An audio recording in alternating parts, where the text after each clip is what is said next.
All right, we are live. Hello and welcome everyone to MBA Waves. It is Tuesday evening here in France. I'm broadcasting live from Strasbourg today in the east of France, joined by my usual co-host Barris Sapir and our special guest Travis Morgan. I'm going to introduce in a second.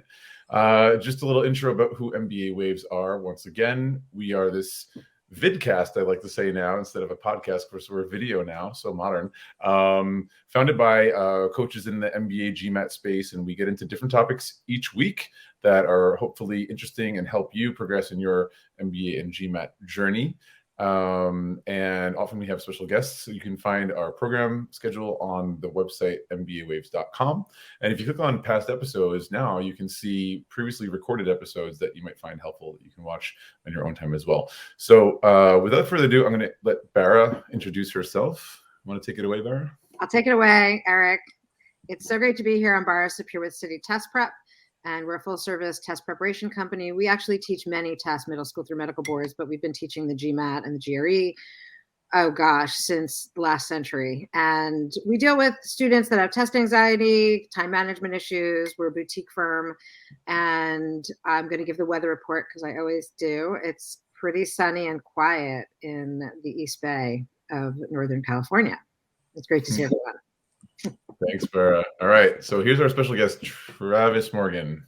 Take it away, Travis. Eric, thanks. Yeah, my name's Travis Morgan, and I've worked in the test prep space for quite some time and also in admissions consulting like you. So, in fact, I think I'm the only person I know who personally does both test prep and admissions consulting. I founded MBA Whisperer just a couple of years ago. Prior to that, I ran a division of Veritas Prep, one of the largest test prep and admissions consulting firms in the world. And and I'm here from sunny Southern California, and it's a great day today. It's a little chilly, Bara, but man, sunny and beautiful. We're California dreaming, that's for sure. That's right. Out here. Well, here all the leaves are brown still, and the sky is gray, so I'm pretty jealous. All right, so once again, my name is Eric Lucrezia, broadcasting live from France. This may or may not be coffee in my mug, and I am the former director of recruitment for the global MBA program at ESSEC Business School here in France and in Singapore, and I have left and went on my own, rogue, as our friend Petya would say, to create my own admissions consulting firm known as Candidate Coach. And I work with people from all over the world who are targeting MBA programs and sometimes master's programs anywhere in the world as well. So happy to be with you tonight as well. And we're going to dive into today's topic, which is all about GMAT and other test prep anxiety and how to manage it, how to approach the GMAT without freaking out, without panicking. So I'm going to ask most of the questions and ask my guests to chime in, respond whenever they see fit. So I'm just going to get started, right? So let's talk about it. GMAT, GRE, and other standardized tests, like what are some of the reasons people tend to get anxious about it? Bara, do you want to kick us off? Well, first, I want to say I'm so delighted to be here with you, Travis, because we've known each other for so long. Yep. And we're such a nice compliment with the work that we do, and there's lots of love. Yes.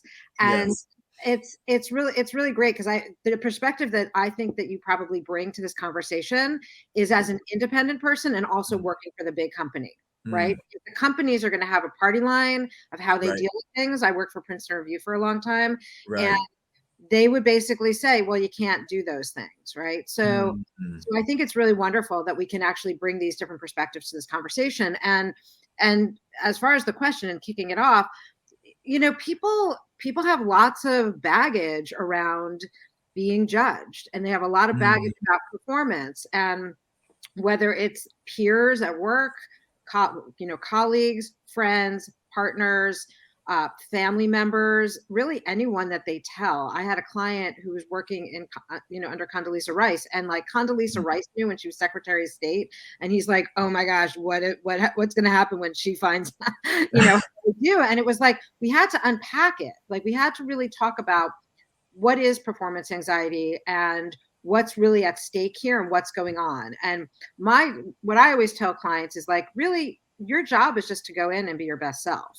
Like that's it. And then having coaches and tutors, that, and we're going to unpack this today, but really people get freaked out because they're being judged. I mean, that's the bottom line. They've had a bad experience. They've had trauma around taking the test. But those are two of the ones that I see quite a lot. What about you? Yeah, no, I mean, first of all, I think that's a great point, right? I mean, literally you're being judged. I mean, a score comes out on the other side, right? And so it is, one of the most judgmental processes you could possibly go through. I think too, it's legitimately high stakes, right? I mean, this is something that matters, right? And so it's going to matter to where you end up going to school. That could impact your future career, that could impact your future life. It's there's legitimate stakes involved there, and so there's going to be anxiety about that. Anyone who's hit submit on an application to a school, you feel that, like, as you're hitting submit, right? I mean, you have this emotional response. I mean, it is high stakes. Yeah, right, Eric? So yeah, and then I like to joke that it's like you're asked, you just want to progress in your career, right? Like, this is what we want to do. We want to go to business school. We want to, take that next step. And yet they ask you to do something that most of us are not good at, of taking a test. I like to say, it's like saying, oh yeah, I want to take, this next step, but you have to go do this ballet recital to prove yourself, worthy of it, right? Like, you're not good at it, and it's something that it causes you a ton of anxiety, and there's a lot of elements of it that are not related to what you ultimately want to achieve. That's going to cause a lot of anxiety, isn't it? Yeah, it's so funny that you say the ballet recital, because I remember the Black Swan. The actress is not coming to mind, but Natalie Portman. I read that she had studied ballet for that movie for years in order to come across as a prima ballerina. And so you really don't want to spend a couple years working on the GMAT to become a GMAT expert, right? That's not right. the goal. But that's the way, you have to approach it, that it is that serious, that you need to go in an authentic way and show up for the exam. And you don't want to spend 2 years. You don't even want to spend 1 year on it. Right. You really don't. It's not about the GMAT. It's just about these different hoops that you need to move through and show your best self. Yep. Yeah, I've always kind of looked at the GMAT as it's this marathon test, right? It's like it used to be 4, now it's 3.5 hours. It's significant, and to be able to maintain that level of focus, concentration, and like hardiness in solving problems and so on, you don't just walk into that overnight. And like when people practice for the GMAT, I never understand why people like do. Oh, I did this like 20-minute mini exam to like assess. It's like you don't practice for the marathon by running sprints, and so true. You definitely don't want to be spending a year or like. I think there's a big cultural, linguistic element to it, right? But something like between 2 and 6 months max, right? Do you guys agree? I would say that's true. Absolutely. Yeah. I mean, I will have people who've come to me who've already spent, 6 months or more or much more, to that point. But, you can, it does not have to take that long. Right. No, the thing is, it's a coachable test. All of these tests are coachable. So it's funny because you have these questions that you might not have seen since 8th grade, or these concepts that you might not have seen, or you might be a fluent English speaker, but you might read a magazine like People more than you read The Economist, right? And so your English is going to just be at a different place than the test actually is testing. And the way that I like to approach it is that the way that we do some things are the way that we do all things, right? And so you want to actually go into the test and really take the opportunity to really, really learn it and go through your application and your essays and really show up and really do. I mean, it's work, it's personal work. It's not just putting stuff out. It's actually going in, right? It's so. I love that diplomatic answer of like when you're talking about People versus The Economist, it's just in a different place. That's lovely. I think when I think about, I don't know, like my English when I spent too much time away from the States, my English is in a different place now, or maybe a better place. Well, you're in France. Yeah. All right. Well, let me ask you guys, what are some of the things, like the signs to look for if stress or anxiety is having an impact on improving your score? Like, how does test anxiety typically manifest? Travis, you go. You kick it off. For me, yeah, I mean, honest to goodness, I just ask my clients when they get done with an exam, how did you feel about it? Right? How did you feel about the exam? And they will be able to tell me, pretty clearly. If they said, hey, the first few questions I was really shaky, and it took me a little bit, to get into the exam, and I will remind them, listen, it takes me a few questions to get into the exam, right? And I've been teaching this sucker for 15 years, right? That it's not like an if I get anxiety, it's a when I get anxiety, what am I going to do kind of a thing, right? That we view it as almost like if I experience anxiety, something's wrong, right? That like, oh, this is not how the test should go. And it's we're gonna feel it. We're gonna feel it. And so, as Bara often, talks about is having these strategies, to where we can do it. So yeah, what are the signs? I think a lot of times is where I see it is where you have a shaky beginning, right? That the first few questions are just not at your true ability level, and then often there'll be where it took you a while to get into the exam, and so that causes timing issues, and so you see this huge slump at the end as well. I don't know, Bara, thoughts, on your side as well?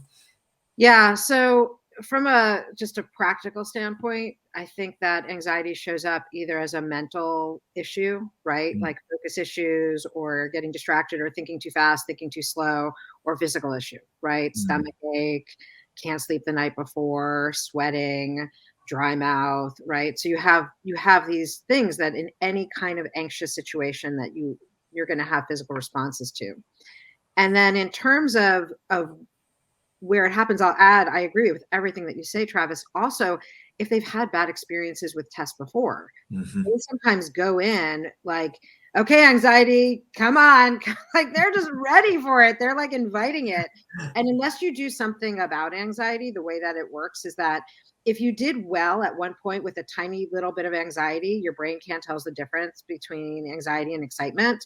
And mm, so if you do well, your mind actually thinks that you need that anxiety. And so it convinces you to feel even more anxious the next time. mm, So, so unless you actually cut off that line, right? mm, Then every time you take a test, it's going to get more and more and more. That's my understanding from more of the wellness space, right? mhm, Because what I do with clients is I do hypnosis, I do neurolinguistic program, I do all of this like woo woo stuff, this mind work. It's called change work, and I'm drawing in from there, but not everyone needs that. Not everyone needs this huge amount of support. Some of it's just, wow, when I listen to this music, it really calms me down.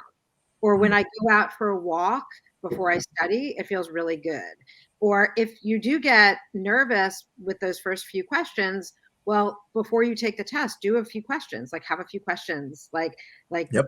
start earlier or convince yourself you're starting earlier. So yeah, I like to figure out what are the symptoms and then how are we gonna deal with it. Mhm, mhm, That's Yeah. like a really adapted approach. I mean, I see anxiety as a very human, very neurochemical response to stress, that when you face something that's important, when the stakes are high, whether it's like asking someone on a date or like, I don't know, skydiving or like, It's vulnerable, it's vulnerability, right? yeah, exactly. But it's a response that we have, right? And just like when you put your hand on a hot stove and like you have that pain response, it's like anxiety that's out of control is when if imagine you took your hand away from the stove, but you're still feeling that pain ongoing. mm, So that's like the chronic anxiety that might manifest. It's a very popularized term, right? Popular psychology, but so its meaning I think has gotten maybe warped or broadened. So yeah, I think addressing it in a very as you were describing, Bara, a specific approach that's adapted to each person, like what symptoms they're showing, is a very appropriate way to deal with it.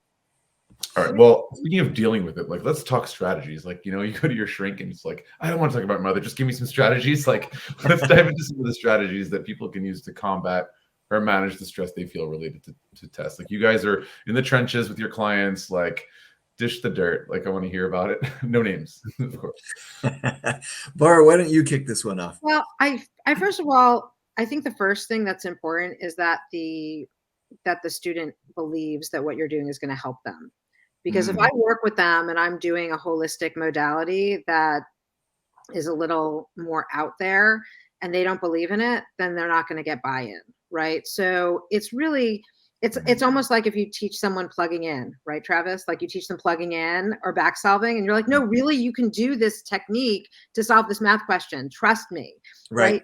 If they don't trust you and they don't know that just by tweaking something a little bit, it's going to make a difference. Yep. I think that probably a lot, and Travis, tell me if you do this, is I would call probably a lot of what you do is exposure therapy, which is that you probably didn't know this, but it's like the more someone sees a question and the more someone goes through the actions and the more someone actually lives through the test, you actually take away the sting because they become familiar, they have a lot of practice, and they move through it.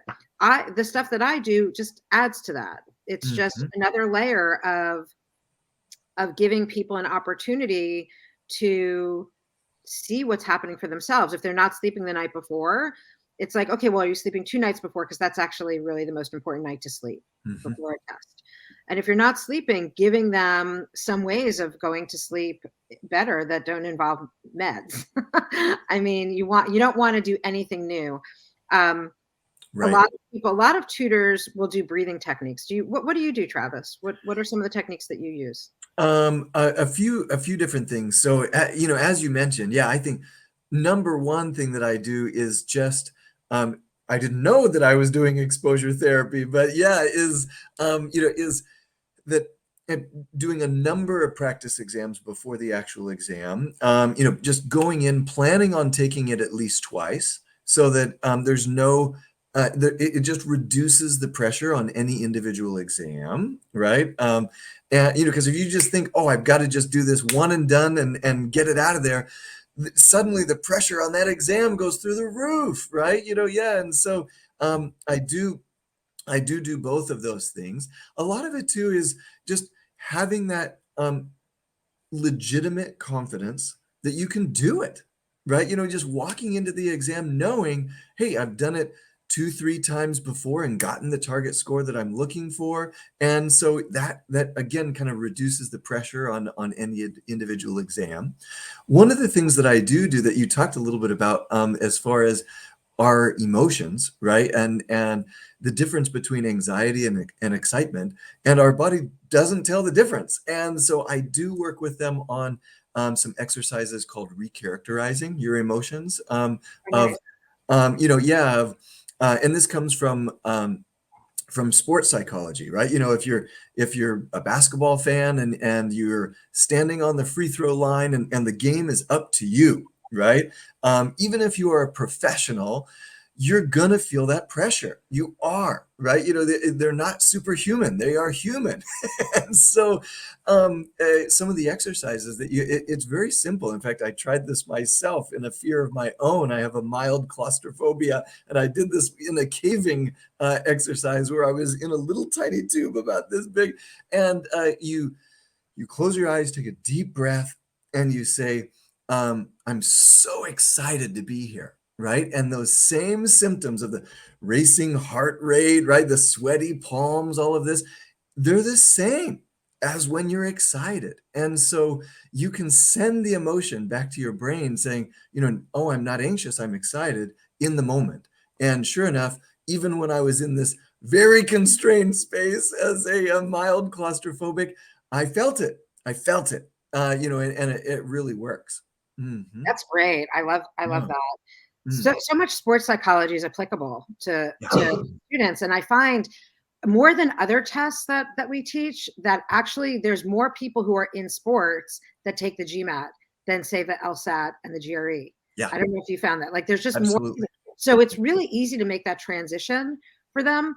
And so what I would add to what you were talking about, Travis, is that when you're feeling that emotion come up, that excitement, that discomfort, what we often feel is this energy coming up towards us, like that it's a panic. Like if someone feels that panic, Yep. what I have students do is imagine they're taking it outside of themselves, like a basketball, the size of a basketball, and then push it in the opposite direction. Like literally almost imagine it's going in the opposite direction. And then I tell them, close your eyes, then throw in a time that you had really inappropriate laughter. Like, and so what it does is it cuts through, right? Yep. You want to do a pattern disconnect, right? So this is the second pattern disconnect. Then you throw in thinking about someone you love or some time that you felt comfortable and safe. It's similar, and then you put it back in, take a deep breath. So that's the way that I would approach when you're in that moment, because when you're in that cave and that claustrophobic, those feelings are coming up. So if that, oh, I'm so excited, this is so great, which is kind of reframing, right? Yep, like it's exactly. like seeing it or pivoting, but it's the same thing. I throw in an exercise. It's a neurolinguistic programming exercise, and I throw that in, and I just layer them on. I just layer on. It never sticks. If a student, we want them to have a toolbox, and what you also said that you didn't call it this, but it's also talk therapy, right? That you're doing with students, because you're basically like saying, so what happened? How did you feel? Right. Yeah. What's going on? I mean, we're really drawing from these other fields to help students, and then we're giving them skills for life. They're only getting a great score, but we're giving them something that's going to help in the boardroom before a presentation.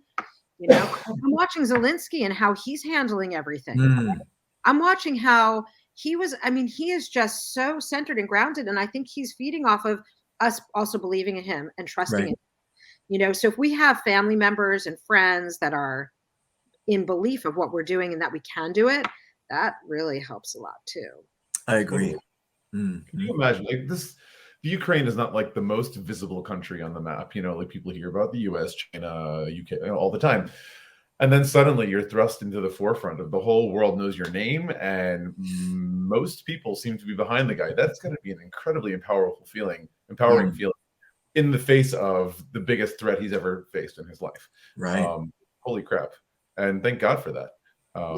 What you guys are saying is really interesting. Thank you so much for sharing all that stuff.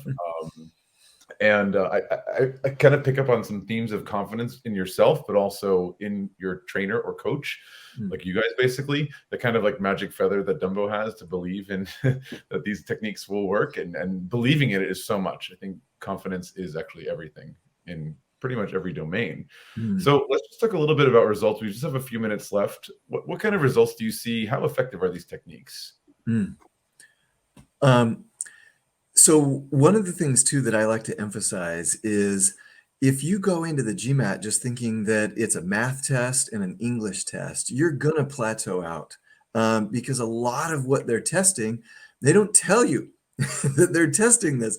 I like to joke that it's, like going into a game and they've only told you half the rules, right? And so a big part of what I emphasize too is having frameworks that you can use to approach the questions, because of how we typically approach this exam is that we just study the content, right? We just study more and more. Oh my gosh, I need to study probability even more than I studied it before. Oh my gosh, I feel like I need to study weighted average even more than I did before, right? These content-oriented things, and absolutely, you've got to have that foundation of content. You must. You don't know how to do the problems, you are not going to go into that test confidently.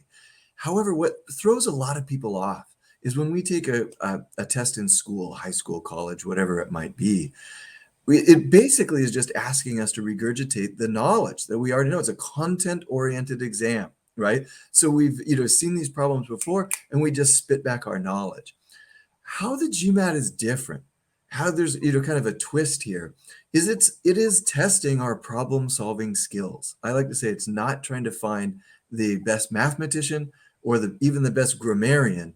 They're trying to find the best detective, right? Who can notice the clues, who can notice the details that matter, right? Who can understand the big picture of where we're going, but also understand how we're going to get there. These sorts of things. So I'm really focused on teaching frameworks of like, when I see this, here's the framework that I approach this type of problem with, even if I have no idea what to do. And so you can just fall back to the framework. And I have found this to be just wildly successful. One of the quotes that I have on my website, mbawhisperer.com, is that is from a client who had worked with, no exaggeration, 7 or 8 tutors before he got to me.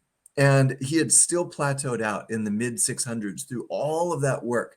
And he said, Travis, from the first time we spoke, I knew something was different, right? And wouldn't you know it, even starting in mid 600s, he improved by over 100 points.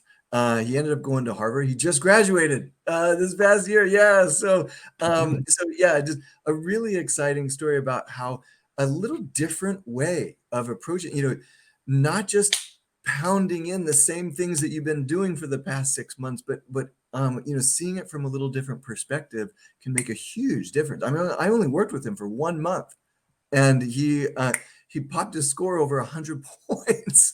So yes, it can make a big difference. Yeah, I love how this idea of frameworks. That I think that's such a great way of thinking about it, and that it really is a test about critical thinking. It really is a test about not just about the numbers. And people get so exasperated, but I know this and I've been studying for so long and I really understand probabilities, right? But really it's how are you going to think through? I love the detective piece. I usually tell people to think, well, my tutors teach this, but when I talk to students about it, what would a business leader do, right? Are they going to make a decision that is all risk and there's no safety there? Like how to think like a business leader would do this, and even to think, what business leader do you want to think about who's taking it and what would they do, right? So to emulate the thought patterns and to the problem solving, it's as important on the test because it's really simulating how you're going to be as a business professional as much as it is about math and grammar, right? And it really isn't just like you can study, but unless you understand that it's testing your timing and it's testing, do you know how to take shortcuts? Do you not know how to you don't want to make rash decisions. So all this stuff is actually baked in and you can't see it because it's all in metaphor of test questions. It's all metaphor. So we're on the same page there for sure. Absolutely. As we have been for about a decade. I know, it's so true. Yeah. It's so true. So you guys have known each other for a long time. I'm just meeting Travis tonight. That's Barrett, right. Pleasure for just about a year now. I think it was around February, March. Even though we launched around, I think, early April, maybe. In any case, all right. So we have like a minute left. I just want to ask, I guess maybe it's the hardest question. Like, what do you do if you're not seeing results? That kind of balance between pushing yourself to do better and acceptance of, who you are or where you're at. Like, what's the best approach to deal with this? In just a couple of words, if you're not seeing results. Yeah, I mean, I think that part of what's important is not just looking at what you're getting wrong, but how you're getting them questions wrong. Like, how are you not answering it correctly, and what track are you going down? And then you want to actually triage and correct that. And learning disability is always also an issue if you have some like learning divergent thing happening, but things are usually, even if you go against the grain and you always answer a certain way and it's always wrong, it's like, well, then you actually just need to answer in the way that it's more correct and get it almost so that you have a visceral response to those particular questions. And yeah, Travis, what do you want to say about that? I would say that perhaps the number one thing that I see, this is both on the quant and on the verbal, that tends to hold people back is the very earliest part of your approaching of the question. So like the first 30 seconds, like what are you doing with that time? What most people are doing is they're rushing. And so if, the framework that I use for this is very simple, called analyze, then execute, right? It's like if we can split these two things into separate stages so that we don't feel like we have to get in and do all this math right away, right? Or get in and, and just fix all this grammar right away. But if we can, train ourselves, to even under time constraints, utilize those first 30 seconds of the problem more effectively, what you'll find is you know where you're going with wrong, you know what you're solving for, you know what you've already got, and you can take one step and see what you're doing rather than feeling like you just have to jump in and do a whole bunch of math. This is the number one thing that I see with people who have kind of hit a plateau and they're not improving. As Bara says, it's different for everybody, but yeah, that's my number one tip. That's like that comes up to the detective piece Yep. we were just saying, or house MD, right? Like you want to house Right. MD the questions, and you want to see like what's actually going on, like what's the lay of the land here, because there shouldn't be any surprises on the test, right? There should not, like you're not going to have seen any of these questions, but they are the same kinds of things over and over again, and some of them could be a marriage between different concepts. Yep. And some of them can be this blend, but if you work with a great tutor like Travis or our tutors, or there's other great tutors that are out there, if you work with someone who really brings you through the questions and thinking through, yeah, you're gonna get to where you want to go. And if you don't, then you want to actually step back and say, well, what am I not doing right? What's not in check? Is it test taking strategy? Is it a concept? Do you have to master something in the content? Is it your time management, right? Like taking 30 seconds is not that big of an investment of time, but it can radically change how you answer the question, and it could really make a big difference. Or is it your mindset? Are you going in really nervous, and is that dragging you down? And so you want to really be honest with yourself as to what you need to do to manifest your best self when you go in to take the test. Awesome. Thanks, Bara, and thanks, Travis. I'm looking to see if there's any questions. I don't see anything coming in. And I'm going to conclude the episode in just a second, unless you guys have any other final tidbits to add. Eric, right, well, and Bara, thanks for having me. And, yeah, happy to come back anytime. Yes, please. Thank you, Travis. Thank you, Bara. We've been serving you GMAT prep realness here on MBA Waves. And next week, I hope you join us because we'll be talking about a really kind of controversial topic. Is an MBA right for an entrepreneur? So next week on March 15th, we'll be diving into that topic. Hope to see you then. And that's all I have to say. See you next Tuesday. Thank you, Travis. Thanks. Bye, guys. Yeah. Thanks.